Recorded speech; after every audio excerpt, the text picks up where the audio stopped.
तुझे पता है तूने आते मुझे कितनी बड़ी सजा दी है?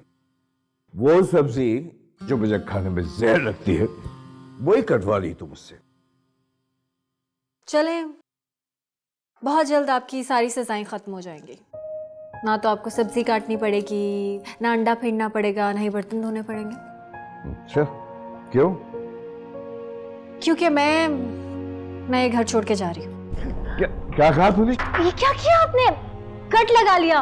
तू इसको छोड़, तू मुझे एक बात बता, मेरी बात का जवाब दे। अब्बा जी, खून निकल, कितना खून निकाल लिया। बस क्या करते हैं आप? छोड़, एक ही दिन में बाप बेटे का रिश्ता खत्म। अब्बा जी, मुझे वैसा बाप नहीं चाहिए जैसे मैं अपनी पहली जिंदगी में देख चुकी। क्या मतलब? मतलब ये अब्बा जी कि मेरे सगे बाप ने भी मेरी माँ को ऐसे घर से निकाल दिया था, और अब आप भी। मैंने नहीं निकाला उस मनुष्य औरत को इस घर से। कितना गहरा कट लग गया है। स्पिरिट लेके आती हूँ। वो खुद ही छोड़ कर गई है, खुद ही छोड़ कर गई है। खुद गई है या आपने निकाला है, मुझे नहीं पता। मुझे मेरे बाप के साथ मेरी माँ भी चाहिए, बस। नहीं रहूंगी वरना मैं इस घर में। इसको ऐसे पकड़ के रख। दफा अब्बा जी,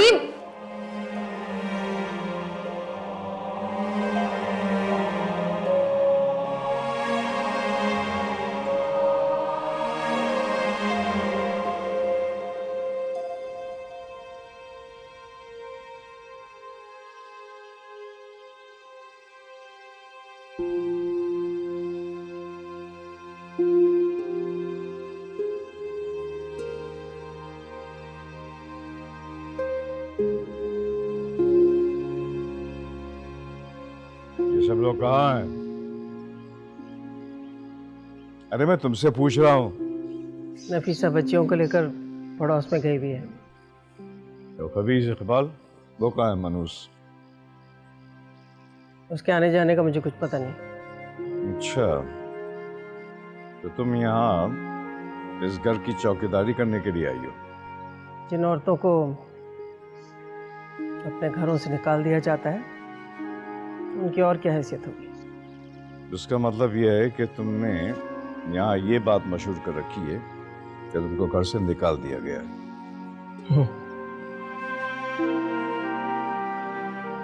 मुझ जैसी बीवियां उनके शौहर जितनी भी बेइज्जती उनकी कर लें, वो दुनिया के सामने अपने शौहरों को कभी बेइज्जत नहीं होने देती। क्या तुम्हें जानता नहीं हूँ मैं कि तुम कितनी मीसनी हो? जिस तरह से तुम यहाँ मुंह बना के बैठी हो ना, यही काफी है लोगों को बातें बनाने के लिए। खामखा की जिद छोड़ो, चलो उठो, चलो। आप परेशान ना हो, मैं बच्चों की जुदाई का बहाना बना के यहाँ बैठी हूँ। अच्छा चलो, खामखा की जिद मत करो, चलो उठो। औरत अपने घर में ही अच्छी लगती है। आपका घर है ना, आप रहें वहाँ खुश, मैं यहीं गुजारा कर लूंगी। मैं कह रहा हूँ कि फजूल बातें छोड़ो, चलो उठो, आओ चलो। क्यों? ऐसी क्या जरूरत पड़ गई मेरी वहाँ?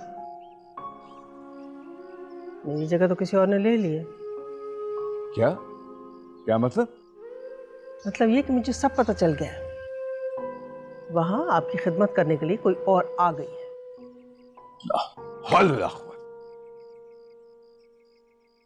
अब आप उसी लड़की से अपनी खिदमतें कराएं, मुझे यहाँ 2 वक्त की रोटी मिल जाया करेगी। न्यारी, अहमक और कूड़मास औरत। अरे जिसके नाम की तस्बीह पढ़ रही हो, उस खुदा का खौफ करो। वो बच्ची मेरी बेटियों की तरह है। बड़ा अच्छा किया आपने अहमद अली, अपनी सगी बेटी को घर से निकालकर किसी और लड़की को मुंह बोली बेटी बनाकर घर में ले आए। अरे वो मेहमान बनकर आई है उस घर में। क्या है, कैसी है, कहाँ से आई है, सब पता करा लिया मैंने। तस्बीह तुम अल्लाह के नाम की पढ़ती हो, मगर ईमान जो है ना वो तुम्हारा उस इकबाल की खबाजतों पर है। ये सब उसी का किया धरा है, उसी ने तुम्हारे कान भरे, उसी ने कान भरे तुम्हारे। अरे वो लड़की तो घर में मुलाजमों की तरह से काम करती है। वो घर पे कब्जा जमाने नहीं आई है आयशा, जो तुम्हारे दामाद को मिर्चें लग रही है। और एक बात मेरी कान खोल के सुनो, जब तक अहमद अली जिंदा है ना, उस घर पे ना मुंह बोली ना कोई सगी बेटी, कोई कब्जा नहीं कर सकता, समझी तुम? अहमद अली, इस उम्र में लोग जन्नत में घर बनाने का सोचते हैं, और आप हैं कि आपका दिल दुनियावी घरों से ही नहीं भर रहा है। खबर में तो तुम भी पैर लटका के बैठी हो आयशा भी, मगर उस इकबाल की साजिशों में बराबर की शरीक हो। अरे कुछ होश करो, होश करो, होश। अकल के नाखून लो। तुम्हें क्या हो क्या है? अपनी, मेरी और मुनीब की क्यों खामख़ा बेइज्जती करवा रही हो? क्या चाहती क्या हो तुम? अहमद अली, मैंने सारी ज़िंदगी सब्र, होश और बर्दाश्त से काम लिया, लेकिन आपने एक दफ़ा भी मेरा मान नहीं रखा, और आज भी आप मुझे नीचे दिखाने के लिए यहाँ आए हैं। आप इससे पहले भी तो आ सकते थे मुझे लेने के लिए, जब वो लड़की उस घर में नहीं थी। बड़े अफसोस की बात, तुम तो ऐसी बातें कर रही हो जैसे मैंने कोई दूसरी शादी कर ली है। तुम्हारे सर पे सौदा लेकर आया हूं। कुछ भी हो, जब तक वो लड़की उस घर में है, मैं वहां कदम भी नहीं।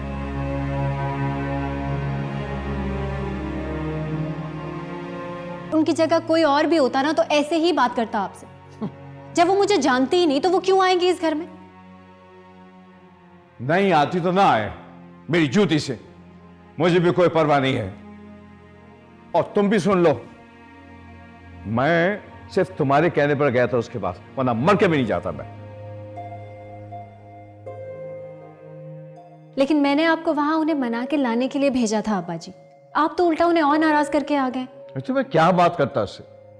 तुम भी देखो जरा, इस उम्र में वो तुम्हारे और मेरे रिश्ते पर शक कर रही है। बीवी है आपकी, शक तो करेंगी। बीवी है तो क्या हुआ? शर्म आनी चाहिए इस बुढ़ापे में इस किस्म की बातें करते हुए। बीवी जिस भी उम्र को पहुंच जाए, अपने शौहर के लिए ना वो पहले दिन की दुल्हन की तरह ही सोचती है। हाँ तो बड़ी रहे वहां पर, सोचती रहे जो सोचना चाहती है। सही है, बिल्कुल ठीक है। वो आपके लिए बीवी बन के सोचती रहे, आप उनके लिए शौहर बन के कभी नहीं सोचेंगे ना। उनके दर्द, उनकी तकलीफ का कोई ख्याल नहीं होगा ना आपको कभी। आप उनका शक दूर नहीं करेंगे। अच्छा बस देखो, मुझसे इससे ज्यादा मेहनत नहीं हो सकती। जो औरत 50 साल की शादी के बाद भी मुझे नहीं समझ पाई, तो क्या मैं आप हाथ समझाऊंगा उसको? तो ठीक है, करें जो आपको करना। अब मैं आपको कुछ नहीं कह रही। मैं कौन सा आपकी सगी हूं कि आप मेरी बात मानेंगे? कुछ नहीं कहूंगी अब आपको।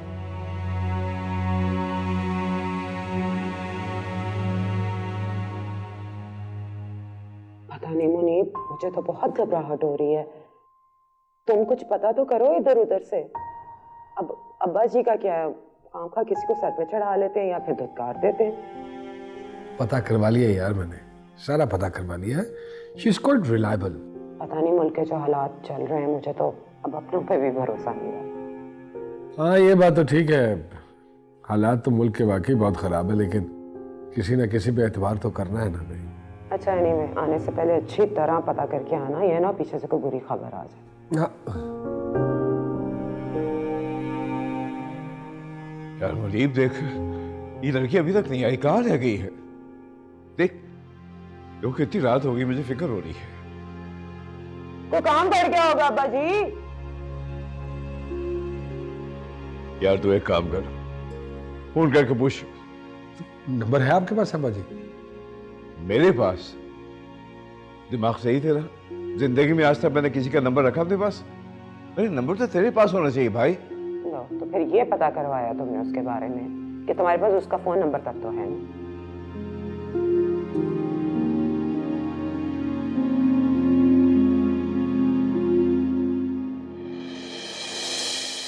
ख्वाहिश तो हो